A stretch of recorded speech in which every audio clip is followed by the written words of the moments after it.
प्यारे बच्चों, कैसे हैं आप सब? आशा करती हूँ आप सब अच्छे होंगे, स्वस्थ होंगे।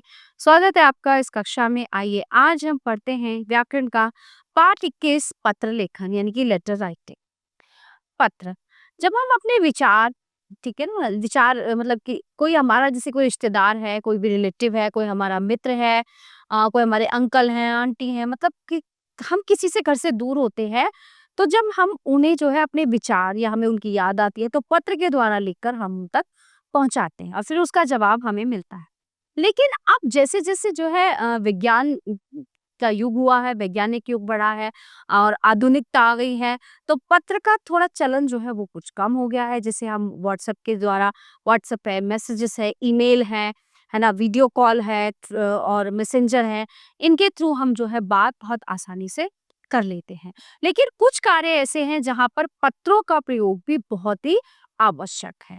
ठीक है, तो पत्र लेखन, चलिए समझते हैं क्या है कि पत्र लिखित भाषा का एक रूप है।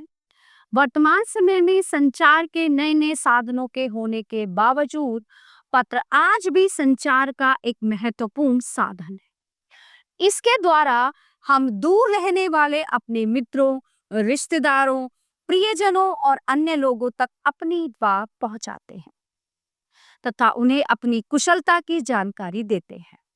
तो पत्र दो प्रकार के होते हैं, पहला औपचारिक, दूसरा घरेलू अथवा व्यक्तिगत, अथवा इनको अनौपचारिक पत्र भी कहा जाता है, यानी कि फॉर्मल लेटर और इनफॉर्मल लेटर।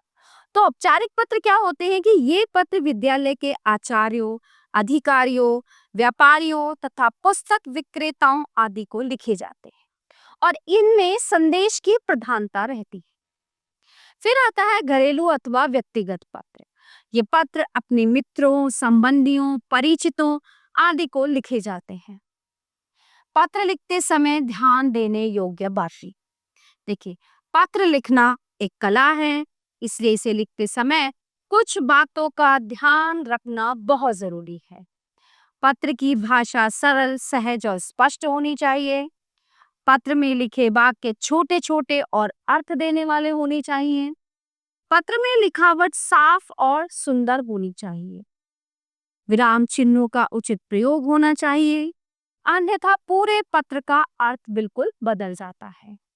औपचारिक पत्रों में संबोधन के तौर पर मान्यवर, महोदय, महोदया आदि का प्रयोग होता है। अनौपचारिक या घरेलू पत्रों में मित्रों तथा अपने से छोटों के लिए प्रिय और बड़ों के लिए आदरणीय, पूजनीय शब्दों का प्रयोग किया जाता है। ठीक है, औपचारिक और घरेलू व्यक्तिगत पत्रों में पता, तिथि, संबोधन आदि सभी कुछ बाईं तरफ से लिखना शुरू किया जाता है। ठीक है, यानी कि लेफ्ट साइड से सबसे ऊपर अपना पता और पत्र लिखने की तारीख, जिसे पत्र लिखा जा रहा है उसके लिए उपयुक्त संबोधन व अभिवादन, पत्र में जो कुछ कहना है वो बात, वे बातें, अंत में अपना नाम, पत्र भेजने वाले लिफाफे पर पत्र पाने वाले का नाम और पता। पता लिखने के लिए पोस्ट कार्ड एवं अंतर्देशीय पत्र पर निश्चित स्थान होता है। लिफाफे पर बीच में पता लिखा जाता है। पता स्पष्ट लिखना चाहिए जिससे पत्र सही स्थान पर पहुंचकर सही व्यक्ति को मिल सके। पते के अंत में पिन कोड भी लिखा जाना चाहिए। ठीक है, अब देखिए पत्र, जन्म दिवस पर निमंत्रण देने के लिए सहेली को पत्र A001 Trident Embassy, Gautam Buddh Nagar, Noida. दिनांक आप कुछ भी लिख सकते हैं, आज की भी लिख सकते हैं। प्रिय गुंजन, मधुर स्मृतियां। तुम्हें ये जानकर प्रसन्नता होगी कि हर वर्ष की तरह इस वर्ष भी मेरा जन्मदिन 4 जनवरी को मनाया जा रहा है। इस अवसर पर स्वल्प आहार और कुछ मनोरंजक कार्यक्रमों के आयोजन किए गए हैं। अतः तुमसे आशा है कि तुम इस अवसर पर शाम 5 बजे हमारे घर आकर हम सबके आनंद में सहभागी बनो। चाचा जी, चाची जी को मेरा प्रणाम। तुम्हारी सहेली अनिष्का।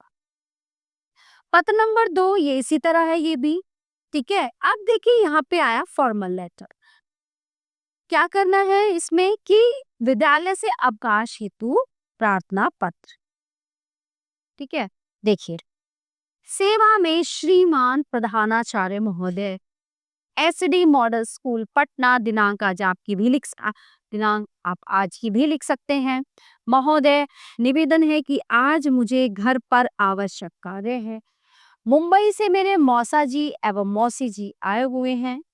मुझे कई स्थानों पर उनके साथ जाना है, इसलिए मैं आज स्कूल नहीं आ पाऊंगा। अतः आज आप मुझे दिनांक, यहाँ पे आप जिस दिन की छुट्टी ले रहे हैं वो दिनांक यहाँ पे मेंशन कर दीजिए, का एक दिन का अवकाश देने का कष्ट करें। धन्यवाद। आपका आज्ञाकारी शिष्य अखिल। 4 तो बच्चों, यहाँ पे कुछ अभ्यास के लिए भी पत्र दिए गए हैं जिनका आपको लिखकर अभ्यास करना है। प्यारे बच्चों, ये पार्ट यहीं पे समाप्त होता है। आशा करती हूँ आपको अच्छे से समझ आया होगा। मिलते हैं अगली कक्षा में। धन्यवाद।